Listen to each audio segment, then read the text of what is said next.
So good evening प्यारे प्यारे बच्चों। सो इवोल्यूशन के इस लेक्चर में आपका स्वागत है। और आज हम लोग लास्ट क्लास में हम लोग कुछ एडाप्टिव रेडिएशन की बात कर रहे थे। लाइक डार्विन साहब की बात करते हैं कि डार्विन साहब ने इस फिंचेस को कहाँ देखा था? गैलापागोस आइलैंड पे।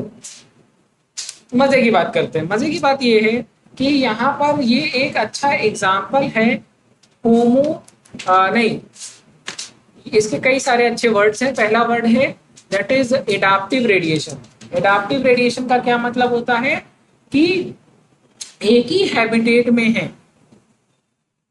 हैबिटेट एक ही है क्योंकि एक आइलैंड के आसपास ही समंदर होता है, तो उस आइलैंड पे जो स्पेसीज है ना वो वहां से जा सकती है ना वहां कोई भी स्पेसीज आ सकती है।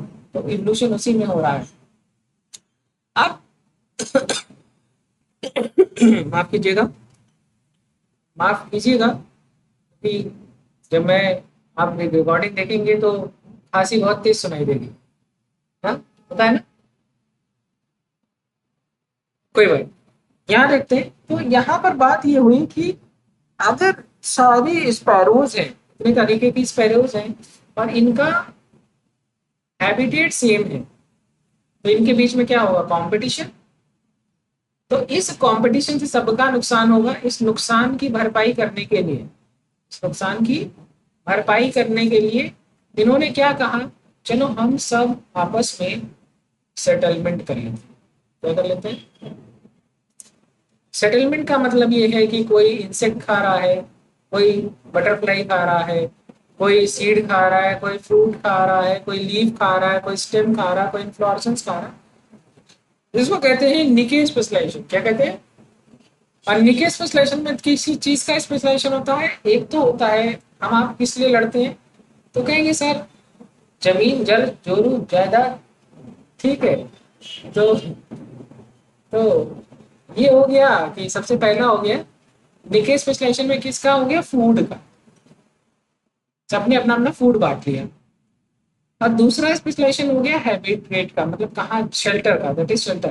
कोई पेड़ पे सीधा सो रहा है, कोई पेड़ पे उल्टा सो रहा है, कोई स्टेम को जो है छेद करके उसके अंदर सो रहा है, कोई घोंसला बना के सो रहा है, कोई पत्ती पे लेटा है। समझ में आ गई? तो क्या हो गया? हाँ, क्या हो गया? तो कहेंगे सर शेल्टर। क्या हो गया? शेल्टर बदल दिया। क्या बदल दिया? शेल्टर।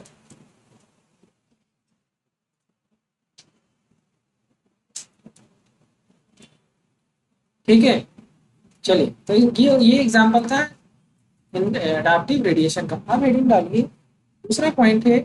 तो एडाप्टिव रेडिएशन, पहला पॉइंट, एडाप्टिव रेडिएशन होने की वजह से क्या हो रहा है? तो कहेंगे सर डायनेमिक इक्विलिब्रियम डिस्टर्ब हो रहा है। क्योंकि डायनेमिक इक्विलिब्रियम की बात जब हम बात कर हार्टे बीम पर इक्विलिब्रियम की बात करते थे तो वहां पर रैंडम मैटिंग होती थी। यहाँ पर रैंडम मैटिंग नहीं हो रही है। ये मोटी काली वाली जो है छोटी काली वाली से शादी नहीं कर रही है, और छोटी काली वाली जो है गोरी काली वाली से शादी नहीं कर रही है। तो कहने का क्या मतलब है कि यहाँ पर डायनेमिक मैटिंग हो रही है, रैंडम मैटिंग हो रही है कि सब अपना अपना स्पेसीज बना लिए, अपना अपना स्पेसीज बना ली। हर स्पेसीज की एक अपनी नई पॉपुलेशन हो गई। चलो, अब अगली बात है जीन फ्लो। यही हुआ इंडिया के पंजाबीज और कनाडा के साथ। तो क्या हुआ? इंडिया के जो पंजाबीज हैं वो माइग्रेट करके कहाँ से शिफ्ट हो गए? Canada. Now Canada become mini Punjab. ठीक है, हाँ, कनाडा क्या हो गया? मिनी पंजाब हो गया। तो हेडिंग डालिए जीन फ्लो।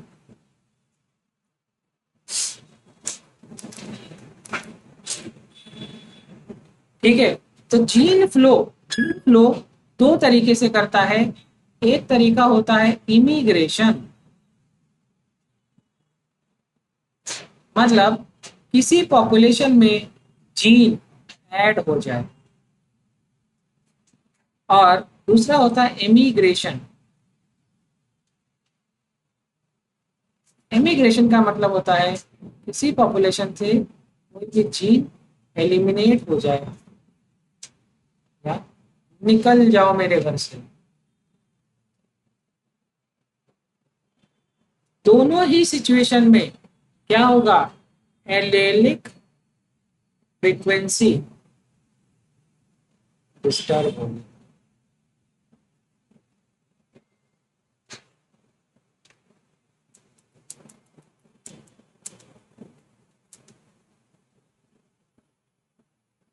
ठीक है, अब बात आती है जेनेटिक लोड। तो कह रहे हैं जेनेटिक लोड का क्या मतलब है। जेनेटिक लोड का क्या मतलब है, वैसे किसी पॉपुलेशन से कोई जीन एलिमिनेट हो गई, किसी पॉपुलेशन से कोई जीन खत्म हो गई, लेकिन अचानक से वो फिर से एक्सप्रेस हो जाए, तो इसको क्या कहेंगे, जेनेटिक लोड। ठीक है, देखो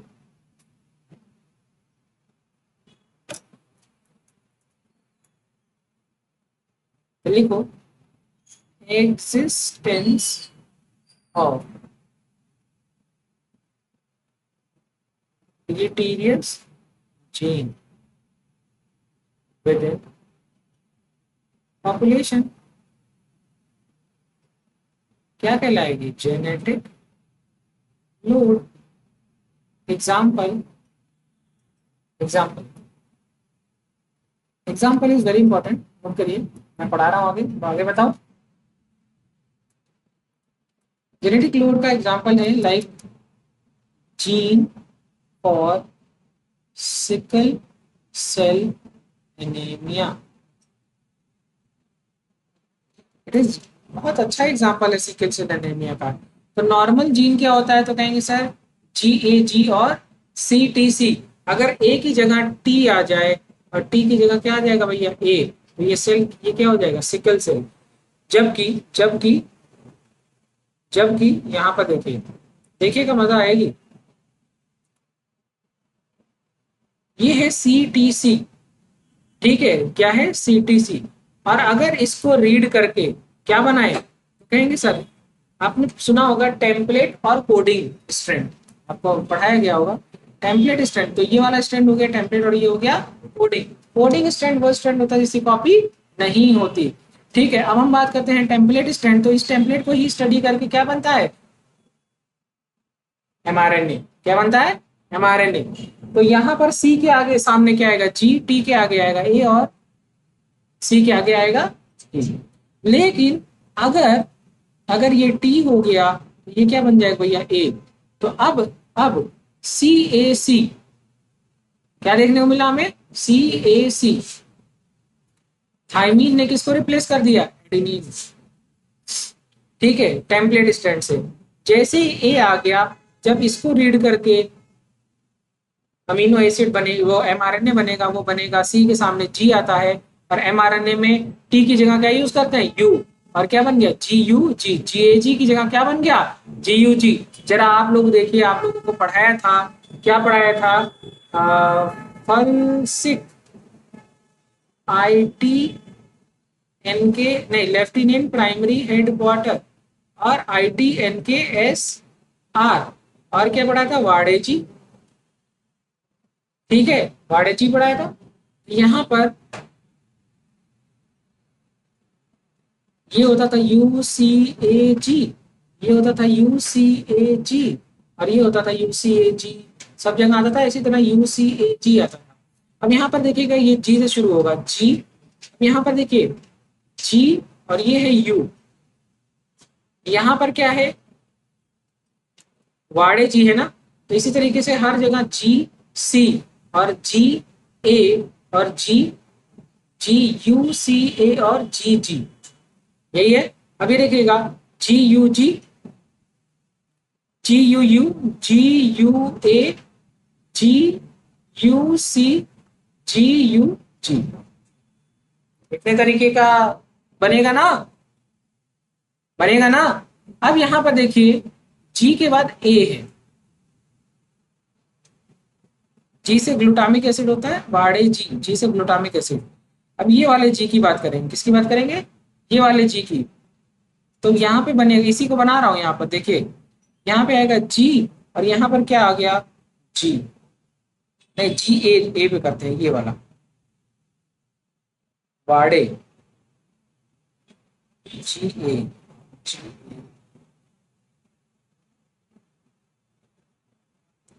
कुछ याद आ रहा है, चलो, GUU, GAU, GUA, इसके बाद क्या आ गया, GUC और GUG। तो ये है GUG, ठीक है, GUG, ठीक है। तो ये पूरा का पूरा क्या बताता है, तो कहेंगे सर ये पूरा का पूरा बनाता है वैलिन, ये ना, ये पूरा का पूरा क्या बनाता है, सिखाया है ना ये, इसीलिए तेजी तेजी पढ़ा है। ये पूरा का पूरा क्या बनाता है, वैलिन, ठीक है। और जब हम बात करते हैं GA, ठीक है, तो यहां पर आएगा भैया ग्लूटामिक एसिड, क्या आएगा, ग्लूटामिक एसिड। समझ में आ गया, समझ में आ गया। तो हमारे काम का ये नहीं है, हमारे काम का ये है, लेकिन अगर कुछ लोगों में हमें ये देखने को मिलता है ऐसे कंसेप्ट, तो वहां हार्डी विनबर्ग इक्विलिब्रियम डिस्टर्ब हुआ कि नहीं हुआ, नॉर्मल में होना चाहिए, जबकि होना नहीं चाहिए, ठीक है। तो देखो GAG की जगह क्या आ गया, GTG।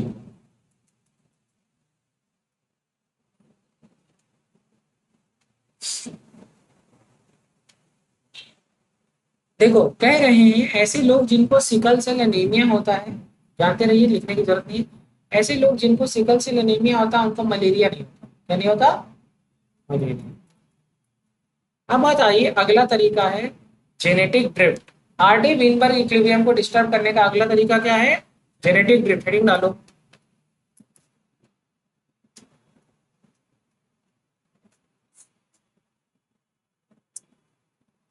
जेनेटिक ड्रिफ्ट या इसी को कहते हैं सी वॉल राइट इफेक्ट, क्या कहते हैं, सी वॉल राइट इफेक्ट।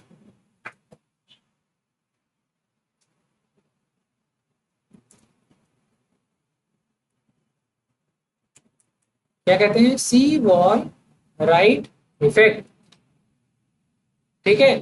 अब जेनेटिक ड्रिफ्ट में क्या होता है, जेनेटिक ड्रिफ्ट में क्या होता है कि एक स्मॉल पॉपुलेशन, क्या, एक स्मॉल पॉपुलेशन किसी बड़ी पॉपुलेशन से अलग हो जाती है, क्या है, ये लिखो, change in frequency of a gene that occur by chance and not by selection in small population.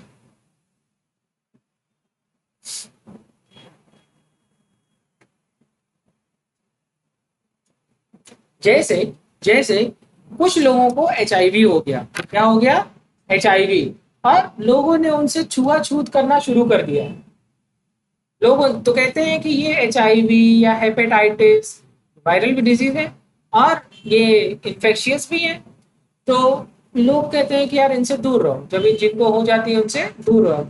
तो कभी भी जो है पेशेंट्स, मतलब ऐसे पेशेंट को हॉस्पिटल में नहीं कहा जाता कि ये HIV है, बगल वाला उठ के भाग जाएगा।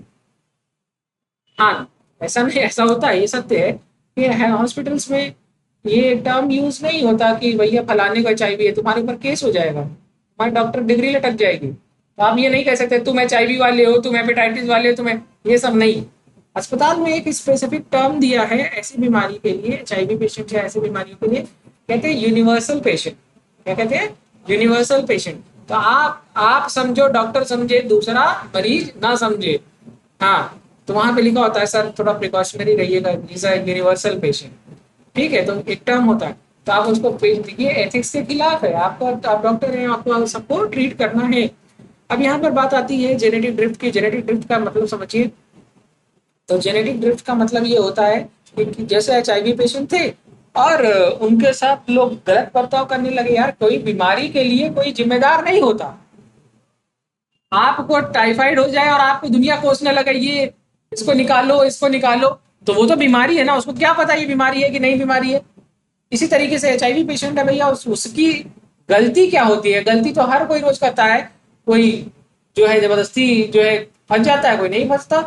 तो मेरी बात को समझिए कि तो किसी को ब्लेम नहीं कर सकते, तो ऐसे लोग उनको ब्लेम करने लगते हैं। अब जब उनको ब्लेम, अच्छा 90%, आपको मैं हकीकत बताता हूँ, केवल 20% लोगों में HIV सेक्सुअली ट्रांसमिटेड देखा गया। 80% लोगों को जो है इग्नोरेंस की वजह से HIV हुआ, लाइक किसी का निडल यूज था, वही सेम निडल यूज कर लिए। किसी के बार्बर के शॉप पे गए तो वहां पर ब्लड था, वहां पे तो आप विश्वास मानिए कि 90% जो बीमारियां, जो HIV का फैलने का कारण है, वो है ये सारी छोटी मोटी चीज। ठीक है, जिनको हम इग्नोर करते हैं, जैसे किसी का हाथ से खून बह रहा, ले चूसने लगे। ठीक है, हाँ, किसी कट लग गया, जैसे एक बात समझिए, आपको चोट लगी हुई है, कोई किसी की चोट लगी हुई है, आप जो है क्या किए, भैया लाओ, तुम्हारा चोट दबा रहा है, अपनी चोट लगी हुई है, दोनों का ब्लड आपस में ट्रांसफ्यूज हो गया। तो blood transfusion is the major reason behind the any sexually transmitted disease. हकीकत ये है कि सेक्सुअली ट्रांसमिटेड डिजीज जो है HIV है, लेकिन HIV में 20% रेशियो है, 80% किसकी वजह से? इग्नोरेंस की वजह से। ठीक है, तो कभी भी जाइए, कभी भी जाइए किसी भी बार्बर शॉप पे, 5 रुपए 3 रुपए एक्स्ट्रा देने में कुछ नहीं जाता। जिंदगी बची रहेगी तो बहुत बढ़िया जियोगे। 5 रुपए का लालच मत करो। क्या कहो, भैया इसको सैनिटाइज करो, पहले क्या करो, ब्लेड चेंज करो, ब्लेड चेंज करने के बाद जो उस तरह है उसको डीप क्लीन करवाओ, कि भैया इसको जो है स्पिरिट से। देखो एक और बात, स्पिरिट क्लीन करने के बाद ड्राई करना चाहिए। लोग स्प्रिट मार देते हैं फिर शुरू कर देते हैं। स्प्रिट मार के क्या करना चाहिए, उसको ड्राई करना चाहिए, वाइप ऑफ करना चाहिए। तो अपने आसपास के बार्बर को जरूर एजुकेट कीजिए, आप भी बचे रहोगे और बहुत सारे लोग बचे रहेंगे। ठीक है, तो यहाँ पर क्या होता है, अब मेरी बात को समझ, जेनेटिक ड्रिफ्ट का क्या मतलब हुआ। कुछ पॉपुलेशन जो है, एक स्मॉल पॉपुलेशन ने क्या किया, लोग उनको जो है बुरा भला कहने लगे, और उन्होंने क्या किया कि यही रीजन है, उन्होंने क्या किया, हमको तो यार गलती था, हमें तो, हमारी तो कोई गलती नहीं, तो उन्होंने क्या किया, ब्लड निकाला, किसी को धसा दिया। ये आपने सुना भी होगा, कई बार इंसिडेंट हुआ कि थिएटर में सीट पर सिरिंज लगी हुई थी, लग गई, प्रिक कर गई। नहीं सुना क्या? ये सारी चीजें होती है। कभी भी थिएटर जाइए, और एक बात याद रखिएगा, आप लोगों को हकीकत बताता हूँ, कभी भी बहुत ज्यादा भीड़ हो उस जगह को अवॉइड कीजिए। हमेशा एक सेफ डिस्टेंस, कभी भी किसी से सट के नहीं चलना चाहिए, किसी कहीं चिपक चिपक के नहीं चलना, कोई स्ट्रेंजर है इसे मारते हुए हाथ चले जा रहा है, तो ये सब टाइम पर, बहुत ही क्राउडेड जगह पर ये सब रिस्क ज्यादा होता है। हमेशा एक जोन रखिए। ठीक है, हाँ, कि भैया कहीं मेला लगा है तो मार पूरा जो है गांव ही चला गया, तो ये सब चीज विश्वास मानिए, ये सब चीजों से बचना चाहिए। और ये कभी भी किसी थिएटर में जाइए, सीट को जरूर चेक करिए बैठने से पहले।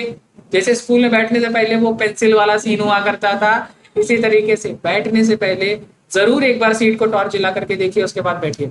अब बात आती है कि छोटी पॉपुलेशन थी, उनको लोग परेशान करने लगे, तो ये जॉम्बी वाली कहानी है। वो लोग क्या करने लगे, उन्होंने अपने जैसे लोगों को बढ़ाने लगे, और बहुत सारे HIV वाले लोग क्या हुआ, जगह छोड़ करके चले गए, फला जगह हम इन लोग के साथ नहीं रहेंगे, कहीं जगह पे रहने लगे।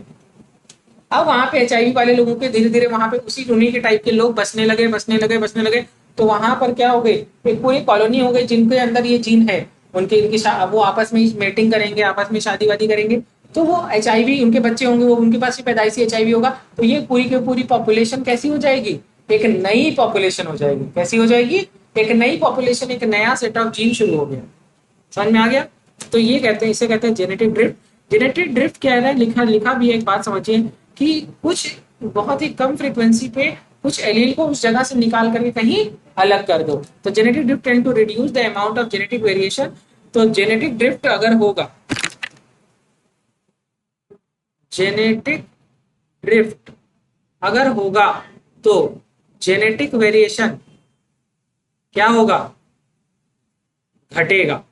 ठीक है, क्यों? क्योंकि जेनेटिक ड्रिफ्ट का मतलब क्या है, ड्रिफ्ट का मतलब क्या है, रिमूविंग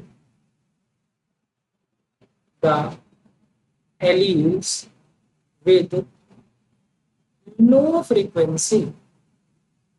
बहुत छोटी पॉपुलेशन अलग हुई है।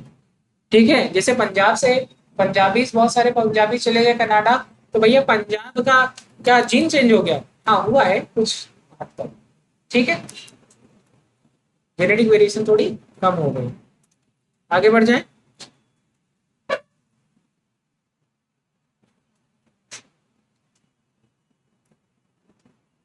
देखो, कह रहे हैं कि दो एलील हैं, ठीक है, जिसमें एक एलील की फ्रीक्वेंसी है 0.01% और 1 या 1%, तो दूसरे की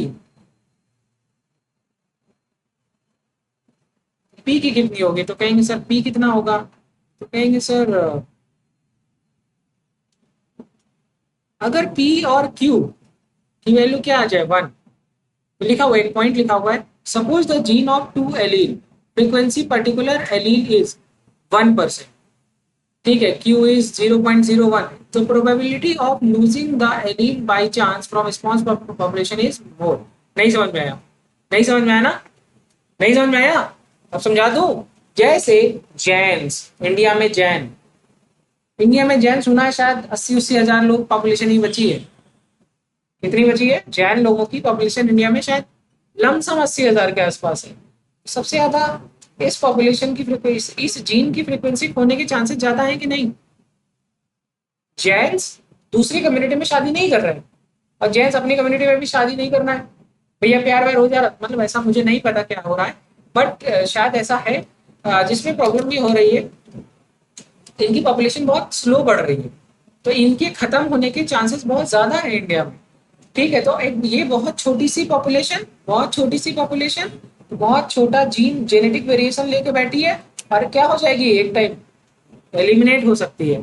तो क्या हो गया, तो यही बात लिखी हुई है कि कुछ जीन जिसमें की फ्रीक्वेंसी बहुत कम है, उनकी अगर वो एलिमिनेट हो गए तो उनकी पॉपुलेशन ही खत्म हो जाएगी। चलो, एक शब्द है फाउंडर इफेक्ट, एक शब्द है बॉटल नेक इफेक्ट, एक शब्द है फाउंडर इफेक्ट और एक शब्द है बॉटल नेक इफेक्ट। फाउंडर इफेक्ट का क्या मतलब है? फाउंडर इफेक्ट वो होता है जो पॉपुलेशन निकल के कहीं नई जगह चली गई, जैसे वो इंडिया, जैसे कहीं से HIV के सारे पेशेंट निकल के, HIV के जितने पॉजिटिव HIV वाले थे सब निकल के एक जगह चले गए और वहां पे उनकी नई पॉपुलेशन बन गई, तो ये क्या हो गया? Founder effect. क्या हो गया? एक नया जीन शुरू हो गया, एक नया सेट शुरू हो गया, दैट इज फाउंडर इफेक्ट। एक होता है बॉटल नेक इफेक्ट। बॉटल नेक तो क्या लिखा हुआ, देखो ये बात समझ में आ गई?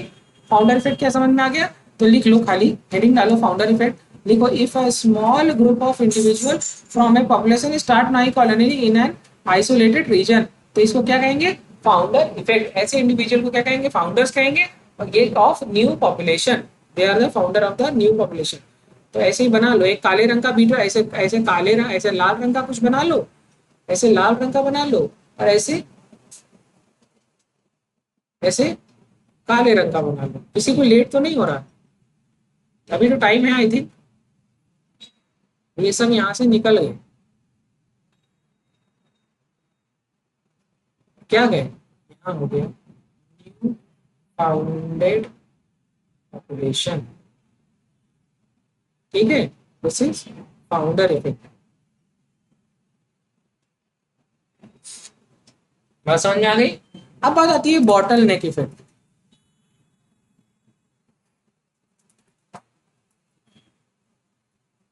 बॉटल नेक इफेक्ट का क्या मतलब है? जैसे कोई नेचुरल कैलामिटीज आ गई, लाइक अर्थक्वेक आ गया, वॉल्केनो आ गया, फ्लड आ गया, जिसकी वजह से पॉपुलेशन की साइज अचानक से बहुत घट गई, और इन कैलामिटीज के बाद जो लोग बच गए, फिर जो है उनका जो जीन है, उनका जीन जो ओरिजिनल पॉपुलेशन थी उनके जीन से थोड़ा अलग होगा, इसको कहते हैं बॉटल नेक इफेक्ट। देख रहे हो? देख रहे हो? और यहाँ पर क्या होगा, ये सब मर गए, तो यही नहीं के कुछ बचे ही, ये अब ये क्या करेंगे? नई पॉपुलेशन सेट करेंगे। जैसे मान लो इंडिया में, इंडिया नहीं, चलो पाकिस्तान बर्बाद करते हैं, जैसे मान लो पाकिस्तान में तबाही मच गई, हाँ? और जब तबाही मच गई तो सिर्फ जो है सब लोग मर गए, और जो है POK वाले बच गए, जो उन्होंने कब्जा किया इंडिया वाला। ठीक है, नहीं कहना चाहिए बट चलो कह दे रहे हैं, POK वाले बच गए, बाकी सब निकल गए। तो आप POK वाले बहुत लंबे समय तक इनके इन्फ्लुएंस में भी थे, हमारे थे लेकिन उनके इन्फ्लुएंस में थे, तो इनके अंदर थोड़ा सा चेंज तो आएगा। तो अब ये एक नई पॉपुलेशन बनाएंगे, जो ये पॉपुलेशन बनाएंगे ये क्या कहलाएगी? ये एक नई पॉपुलेशन बन गई, तो बचे क्या? वो जो बचे हुए थे उन्होंने वापस से अपनी पॉपुलेशन को जिंदा किया, that is bottle neck effect. अब बात आती है, जैसे देखो ये है पॉलीडेक्टाइलिक ड्वार्फ इंडिविजुअल है, और ये जो है in the old order Amish population of Lancaster in USA। ठीक है, ये बौने लोग हैं और इनके अलग से पॉपुलेशन थी, इनका एग्जाम में कभी नहीं आएगा। अगला इंपॉर्टेंट है, दैट इज स्पेसिएशन। स्पेसिएशन का मतलब क्या है? एक स्पेसीज इवॉल्व हुई और अपने एक से ज्यादा स्पेसीज बनाने लगी, इसी को कहते हैं स्पेसिएशन। रीजन क्या है? तो कहेंगे सर,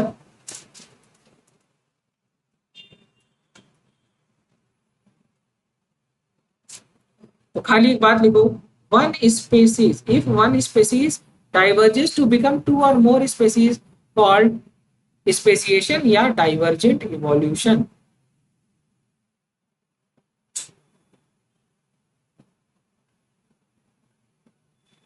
इसी को क्लैडोजेनेसिस भी कहते हैं।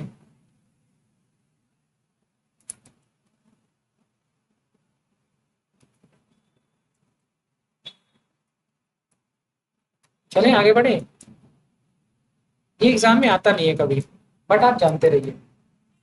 जो मैं बोलता हूँ नॉट इम्पोर्टेंट लिख लिया करो, ताकि जब आपको टेस्ट वेस्ट देना हो तो आपको पता हो कि इतना तो कम से कम याद ही होना चाहिए। अब एक शब्द है एलोपैट्रिक स्पेसिएशन। क्या है? Allopatric speciation. जैसे जैसे एलोपैट्रिक स्पेसिएशन का मतलब क्या हो गया? जियोग्राफिकल आइसोलेशन की वजह से क्या हो गई? नई स्पेसीज बन गई। इसको क्या कहा गया? Allopatric speciation. जैसे नॉर्थ कोरिया साउथ कोरिया के बीच में बॉर्डर बना दिए, तो क्या हो गया? उधर पहले सब कोरियन थे, फिर नॉर्थ साउथ हो गया। समझ रहे हो? तो क्या हो गया? एक दो नई स्पेसीज बन गई। जैसे दिल्ली में, तो दिल्ली में दो बॉर्डर बना दो, एक साउथ दिल्ली एक नॉर्थ दिल्ली। ठीक है, तो क्या हो जाएगा? साउथ दिल्ली वाले वो अलग हो गए और इधर वाले अलग हो गए। पहले दोनों आपस में शादी कर सकते थे। इसी तरीके से जैसे जैसे जैसे कॉन्टिनेंट्स डिवाइड हुए, तो एशिया एशिया अलग हो गया, ऑस्ट्रेलिया अलग हो गया। जैसे ये ऑस्ट्रेलिया अलग हो गया भैया, ऑस्ट्रेलिया समंदर के चारों तरफ से किनारे, तो वो क्या हो गया? उनकी स्पेसीज वहीं की वहीं रह गई, एक नई स्पेसीज बन गई, इधर अलग स्पेसीज बन गई। ठीक है, जैसे हमारे यहाँ रैट है, उनके कंगारू रैट है। हाँ, इसको क्या कहते हैं? Allopatric speciation. लिख लो, हेलो हेडिंग डालो एलोपैट्रिक स्पेसिएशन। तो यहाँ पर लिखो speciation takes due to geographical isolation.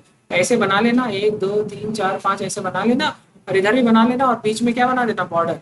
जैसे नदी है, देखो बीच में नदी जा रही है, तो क्या हो गया? दो नई स्पेसीज बन गई, दो नई स्पेसीज बन गई। हेडिंग डालो एलोपैट्रिक स्पेसिएशन। लिखो फटाफट। उल्टा लिख रही हो, अभी भर गई। हाँ, गलत तरीका है। ये कोई बहुत अच्छी बात नहीं है, हैबिट को चेंज करो। एग्जाम में भी ऐसे लिखोगे तब।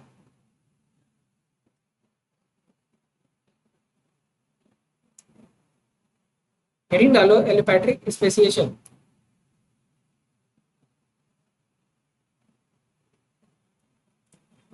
बहुत अच्छे अच्छे टर्म्स पढ़ा रहा हूँ, विश्वास मानिए आप। जब प्रीवियस ईयर उठा करके देखेंगे तब आपको समझ में आएगा सावंत ने क्या पढ़ा है। हाँ, ठीक है।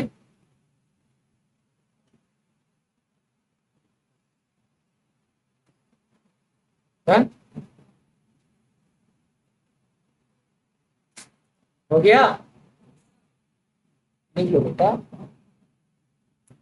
अब बात आती है सिम्पैट्रिक स्पेसिएशन। सिम्पैट्रिक स्पेसिएशन का क्या मतलब है? कि दो दो पॉपुलेशन है, वो इंटरब्रीड भी कर सकती है लेकिन फिर भी नहीं कर रही है, तो क्या बन गई? Sympatric speciation. तो लिखो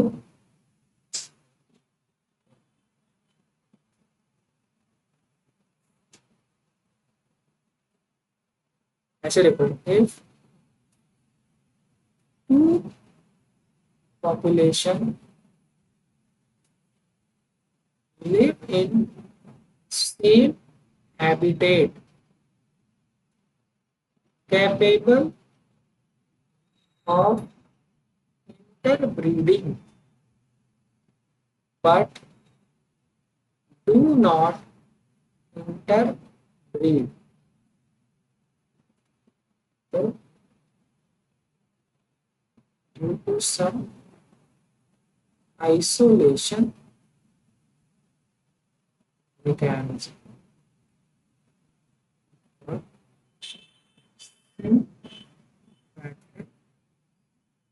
स्पेसिएशन। समझ में आ गया? जैसे इंडिया में जो कम्युनिटीज होती हैं, लाइक हिंदूज हो गए, मुस्लिम्स हो गए, ठीक है, क्रिश्चियंस हो गए, शादी कर सकते हैं आप। ठीक है, किसी भी कम्युनिटी के लोग जो है कैपेबल है इंटरप्रेट करने के लिए, लेकिन फिर भी शादी नहीं हो रही, तो क्या हो गया? आपस में अलग एक स्पेसीज बना लिया, इसको कहते हैं सिम्पैट्रिक स्पेसिएशन। हो गया?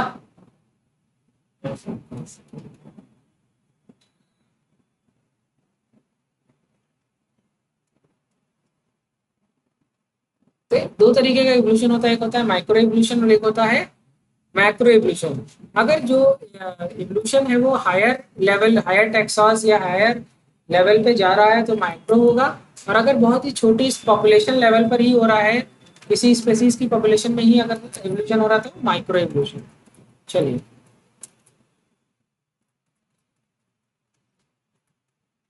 बॉटल नेक इफेक्ट किस तरीके का, किसका फॉर्म है, तो कहेंगे जीनेटिक ड्रिफ्ट। ठीक है, चलो। तो सीवेल रेट इफेक्ट को क्या कहते हैं, जेनेटिक ड्रिफ्ट कहते हैं। ठीक है, हेडिंग डालो, ओरिजिन ऑफ इवोल्यूशन। अब यहाँ पर बहुत सारी चीजें हमें आपको पढ़ने की जरूरत है। अब एक बात याद रखिएगा, अभी जब मैन वाला पढ़ाएंगे तो एक निमोनिक्स पढ़ाएंगे, डॉक्टर अहिव, याद कर लीजिए। ट्रायोपिथेकस, रामापिथेकस, ऑस्ट्रेलोपिथेकस, होमो हेपेलिस, होमो इरेक्टस, और इसके बाद आता है निएंडरथल, फिर आता है फोसाइलिस। ठीक है, एच एन यहाँ पे होना चाहिए और एफ होना चाहिए। होमो फोसाइलिस हम लोग, तो हम लोग होमो फोसाइलिस का है, या होमो हैबिलिस क्या कहते हैं, होमो हेबेलिस कहते हैं ना, होमो सैपियंस सैपियंस, सॉरी माफ करना, होमो सैपियंस सैपियंस कहते हैं वो। ठीक है, वही फोसाइलिस में आते हैं। तो सबसे पहले एक बात समझ लो कि 3000 मिलियन ईयर एगो, तो हम 10 की पावर 6 इज मिलियन एंड 10 की पावर 9 इज बिलियन। तो हम इसको कह सकते हैं 3 बिलियन ईयर एगो। अब जो जो बोलता जाऊंगा वो समझिएगा। लाइफ 3 बिलियन ईयर एगो पहले आई थी, अर्थ कब बनी वो समझने की बात है। ठीक है, अब कोई भी 4.5 बिलियन ईयर एगो, कितने कितने साल पहले, 4 तो एनसीईआरटी में ये लिखा हुआ है कि 4.5 बिलियन ईयर एगो अर्थ बनी, और अर्थ के बनने के 1.5 बिलियन ईयर एगो के बाद क्या बना, लाइफ आई। तो मतलब 4.5 में 1.5 को कम करोगे तो 3 आएगा, 3 बिलियन ईयर एगो क्या आई, लाइफ। अब बात आती है कि पहला सेल्यूलर फॉर्म हमें देखने को मिला 2 बिलियन ईयर एगो, पहले कितना, लाइफ ऐसे लिख लो, life 3 billion year ago, first cellular form कब देखने को मिला, 2 बिलियन ईयर एगो। और इनवर्टिब्रेट हमें देखने को मिला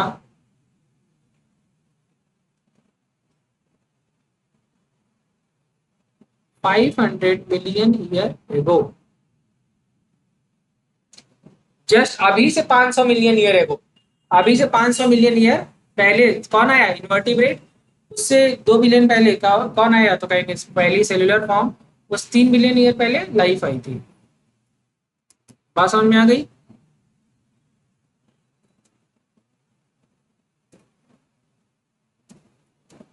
चलो, अब यहाँ पर बहुत सारी चीज आई।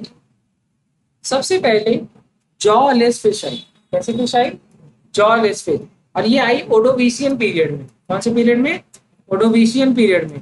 इसके बाद क्या आया देखो, पहले लाइफ शुरू कहाँ से हुई, तो कहेंगे सर पानी से। कहाँ से शुरू हुई, और पानी से निकल के चीजें कहाँ आना शुरू की, जमीन पर, और जमीन से तो फिर वापस से पानी जाना, फिर जमीन पर आना। तो कहने का क्या मतलब है, सबसे पहले लाइफ कहाँ से शुरू हुई होगी, तो इनवर्टिब्रेट भी पानी में रहे होंगे, और जो वर्टिब्रेट बने वो भी पानी में रहे होंगे। तो सबसे पहले फिश, फिश थोड़ा इवॉल्व हुई तो क्या बनी, एम्फीबियन, एम्फीबियन और इवॉल्व हुआ तो क्या बना, रेप्टाइल, रेप्टाइल और बना तो कहेंगे सर बर्ड, बर्ड के बाद मैमल्स। ठीक है, जो जमीन पे रहने लगे, और फिर आपके सामने सब कुछ। तो सबसे पहले पानी में लाइफ शुरू हुई, फिर एम्फीबियन, और फिर टेरेस्ट्रियल हैबिटेट। तो ऐसे लिखेंगे, सबसे पहले आया एक्वाटिक हैबिटेट, एक्वाटिक हैबिटेट के बाद आया तो कहेंगे सर एम्फीबियंस, और उसके बाद आया रेप्टाइल्स, इसके बाद आया टेरेस्ट्रियल।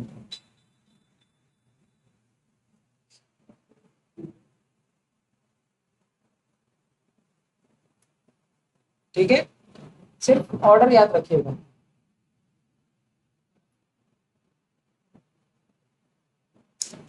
ठीक है, तो आज के टाइम पे जो डोमिनेटिंग हैबिटेट है वो कौन सा है? टेरेस्ट्रियल। अब डायनासोर्स की बात करें, डायनासोर्स क्या थे भैया? तो कहेंगे सर ये रेप्टाइल्स थे। क्या थे? रेप्टाइल्स थे। अब इसमें से सबसे भारी था, सबसे बिगेस्ट था, वो था टायरेनोसोरस रेक्स। ठीक है, और इसकी हाइट थी 20 फीट की, और इसके दांत जो है डैगर लाइक थे। ठीक है, चलो इसके बाद आया, ये था टेरानोसोरस रेक्स। अब इसके बाद क्या आया?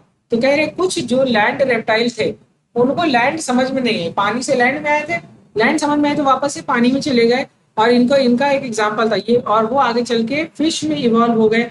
अगर आपने देखा होगा इस तरीके की फिश भी है, आती है, एक पूरा पूरा डिस्कवरी पे शो आता था, देखा है ये वाला?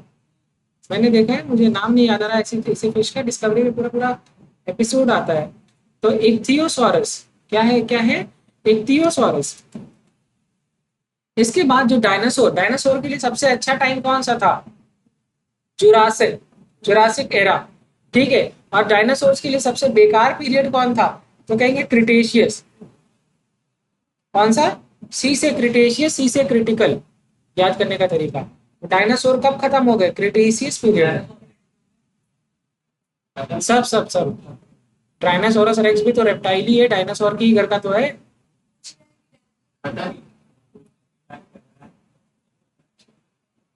इन्वायरमेंटल कंडीशन फेवर नहीं कर रही थी, तो जो जिसको इन्वायरमेंटल कंडीशन जब फेवर नहीं करेगी तो आप रिप्रोडक्टिव फिट नहीं हो सकते। जब रिप्रोडक्टिव फिट नहीं होंगे तो नेचर आपको सिलेक्ट नहीं करेगी। ठीक है, अब हम पढ़ने जा रहे हैं सबसे सबसे important episode, that is origin of man.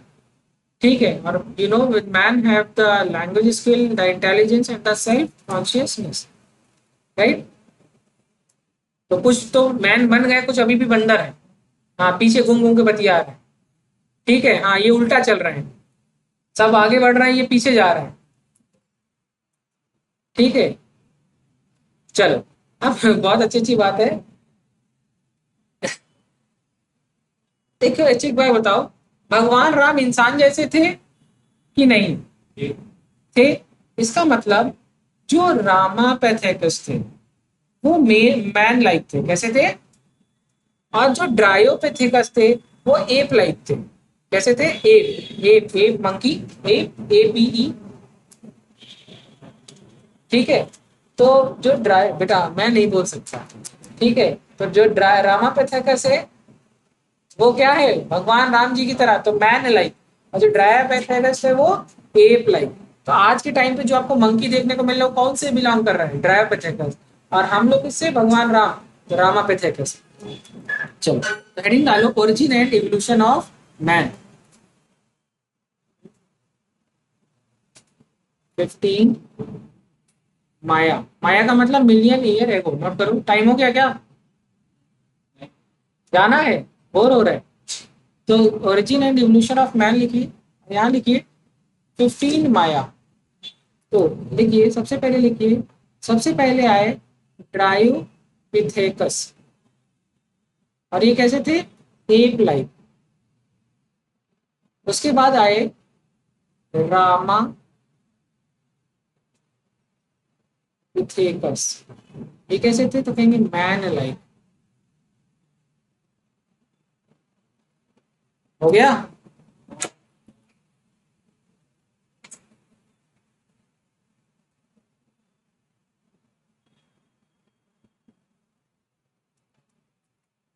देखो ड्रायोपिथेकस देख रहे हो, दे वॉक लाइक, ठीक है, गोरिल्लाज एंड चिंपैंजी। और ये रामापिथेकस देख रहे हो, ठीक है।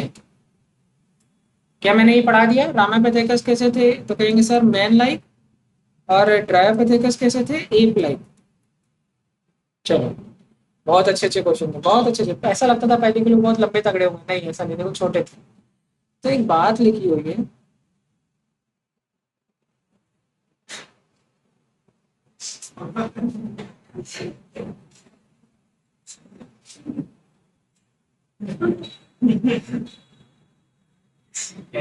मैच भी कर रहा है, बेटा फोटो खींच लो पिछले जन्म का, हाँ? कृष्णकांत,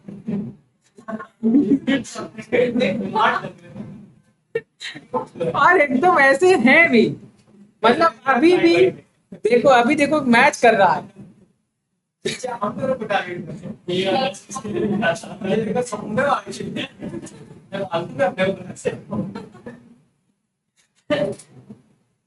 चलो, तो इथियोपिया एक जगह है, और एक जगह है तंजानिया। ठीक है, ठीक है। और देखा गया यहाँ पर, ये कहाँ पर है, तो यहाँ ये जो जगह है, यहाँ से, तो ये इंपॉर्टेंट है जो पॉइंट बोल रहा हूँ, इथियोपिया और तंजानिया और अबाउट 3 या 4 million year ago, man like primate, हम लोग क्या है, प्राइमेट्स। और काउज वगैरह या डॉग वगैरह क्या है, नॉन प्राइमेट। मंकी वगैरह नॉन प्राइमेट। उनमें क्या होती है, ईस्ट्रस साइकिल, हमारे यहाँ क्या होती है, मेंस्ट्रुअल साइकिल। आप कभी भी बच्चे पैदा कर सकते हैं। कुत्तों के बच्चे हमेशा दिखते हैं क्या, ठंडी में देखो। तो सीजनल ब्रीडर, कैसे ब्रीडर होते हैं, सीजनल ब्रीडर। हाँ,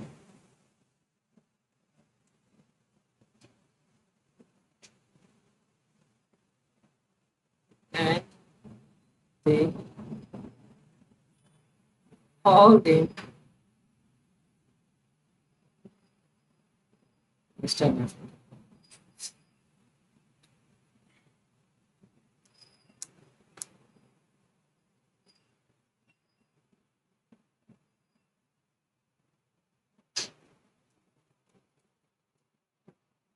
ठीक है, अब इनकी हाइट,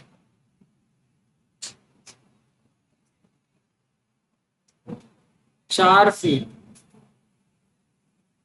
और दे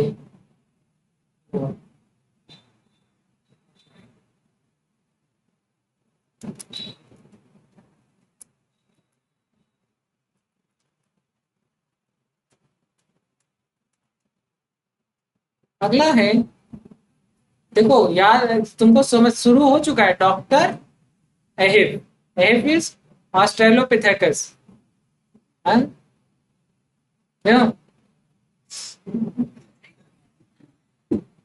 ठीक है।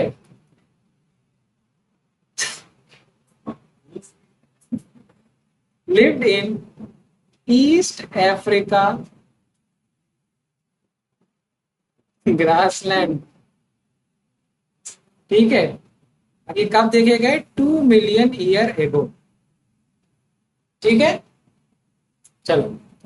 अब ऑस्ट्रेलोपिथेकस समझ में आ गया, बहुत अच्छे से समझा रहा हूं। तो डॉक्टर एहिफ समझ में आ गया, ट्रायोपिथेकस, ट्रायो, रामा, और देखो इसी ऑर्डर में आए भी हैं। आज से 3 से 4 मिलियन ईयर एगो ये लोग थे, और उसके बाद ऑस्ट्रेलोपिथेकस आया 2 मिलियन ईयर एगो। ऑस्ट्रेलो, देखो, डॉक्टर अहिफ, AHDR, यही था ना। एच क्या हो गया, हेबैलिस। तो देखो, होमो हेबैलिस। ठीक है, अब इसके बाद आए थे होमो हेबैलिस, देखो होमो हेबिलिस। ये फ्रूट खाते थे, लेकिन ये हंटिंग करते थे विद शार्प स्टोन टूल्स।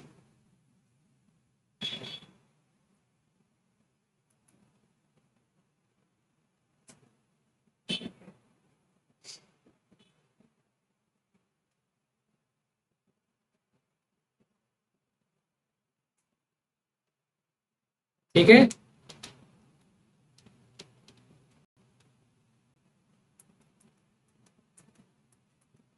अब बात आती है उसी में पहले से ही पढ़ रहे हैं अभी हम लोग।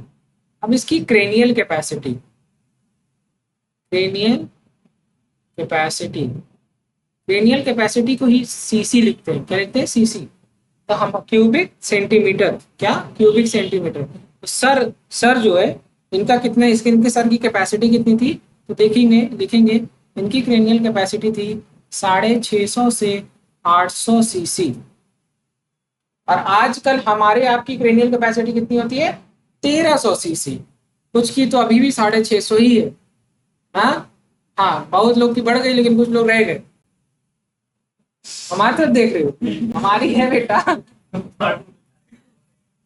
ठीक है, हाँ कहीं सबकी तरफ आएगा ना। तो क्रेनियल कैपेसिटी कितनी थी इनकी, 650 से 800 सीसी। अब बात आई थी, इसके बाद आता है Neanderthal, doctor A H E ना, होमो इरेक्टस। हाँ अब आता है होमो इरेक्टस। तो डॉक्टर ए एच ई और एफ, अब हम बात कर रहे हैं ई की। तो एन एफ लिखा करो, एन एफ लिखा करो, हमेशा याद रहेगा। तो लिखो होमो इरेक्टस।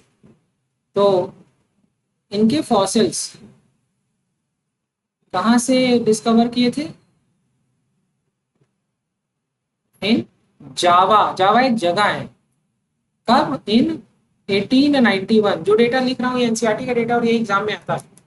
और ये कब मिले, कब के थे होमो इरेक्टस, कब आए धरती पर, तो कहेंगे सर ये आए धरती पर 1.5 मिलियन ईयर एगो।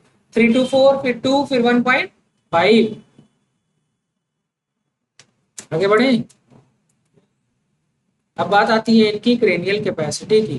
लिखो क्रेनियल कैपेसिटी 900 सीसी। और ये क्या थे, ये क्या खाते थे, मीट।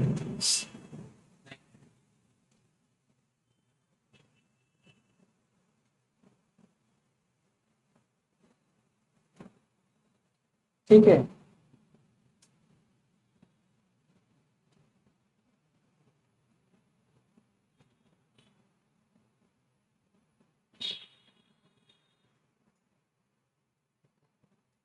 ये अफ्रीका में ज्यादातर थे, फिर अफ्रीका से ये माइग्रेट करके पूरे वर्ल्ड वाइड गए।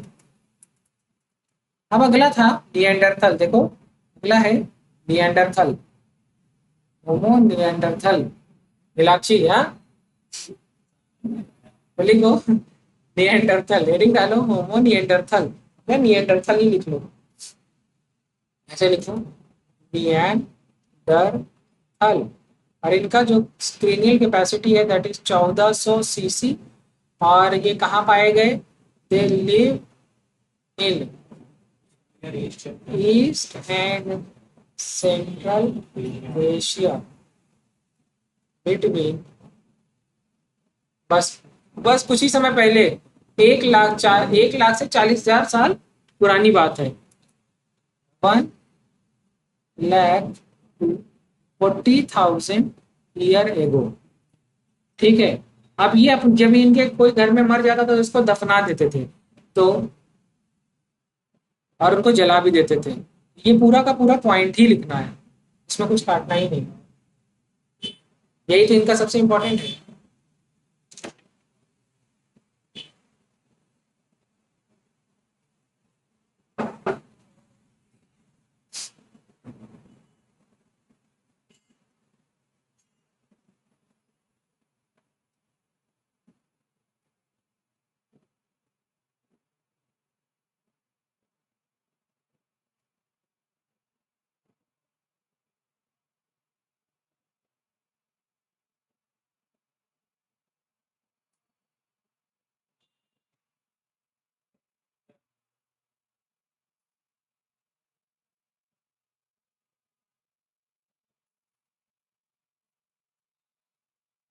अब बात आती है होमो सैपियंस की। किसकी बात आती है, होमो सैपियंस की, जो हम लोगों की बात कर रहे हैं, दैट इज फिसालिस भी कह सकते हैं।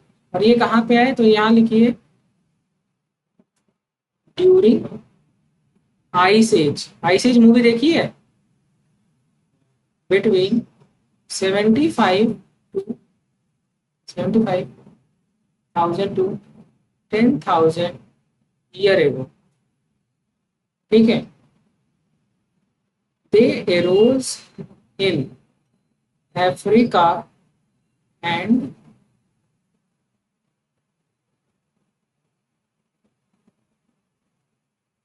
moved to Europe.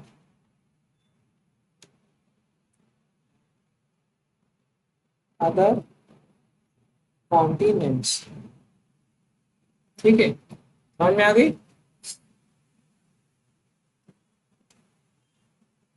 चलें,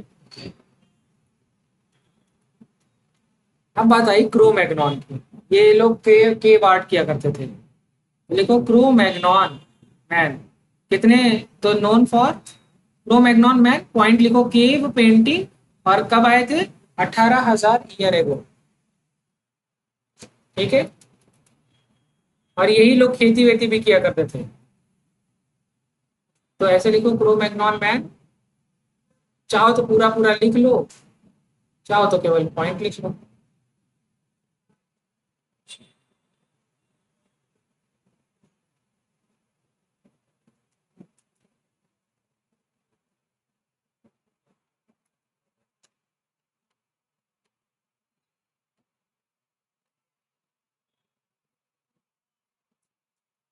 चले, तो यहीं से ह्यूमन सेटलमेंट स्टार्ट हुआ, लिखा है ह्यूमन सेटलमेंट स्टार्टेड। ये पूरा का पूरा टॉपिक मैंने आपको पढ़ाने की कोशिश करी, और मुझे उम्मीद है कि मैंने काफी अच्छे से आपको पढ़ाने की कोशिश करी, और आई जस्ट होप कि आपको समझ भी आया पूरा, right? So this is all about this chapter, और आज ये चैप्टर समाप्त हुआ। ठीक है, कुछ ऐसा टॉपिक जिस चैप्टर में बचा होगा आपको लगता है? पक्का? चलिए, थैंक यू।